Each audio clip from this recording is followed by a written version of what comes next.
आपके 3 सांसदों की प्रेस कॉन्फ्रेंस और आपके 3 राज्यसभा एमपी बीजेपी में शामिल हुए।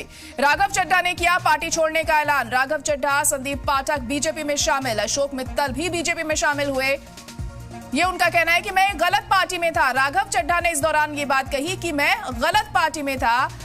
आप निजी फायदे के लिए काम कर रही है, मुझसे बेहतर आपको कोई नहीं जानता, मैं आपसे दूर जा रहा हूं। ये तमाम बातें प्रेस कॉन्फ्रेंस में राघव चड्ढा ने कही हैं। राघव चड्ढा ने बीजेपी में जाने का ऐलान कर दिया है। आप अपने उसूलों से भटक गई, आपके 2/3 एमपी बीजेपी में जाएंगे। तो बड़ा ऐलान, बड़ा खुलासा यहां पर राघव चड्ढा ने किया है। खुद तो उन्होंने आम आदमी पार्टी छोड़ दी और बीजेपी में शामिल हो गए, लेकिन इस बात की भी तस्दीक उन्होंने यहां पर की है कि 2/3 एमपी बीजेपी में जाएंगे। ये भी राघव चड्ढा ने यहां पर कहा, आपने मेरी आवाज बंद की है, सोचा नहीं था कि ऐसे हालात होंगे। ये संदीप की तरफ से कहा गया है। तो बड़ी खबर इस वक्त आपको बता रहे हैं, आम आदमी पार्टी से राघव चड्ढा अब दूर जा रहे हैं, ये उन्होंने साफ कर दिया है।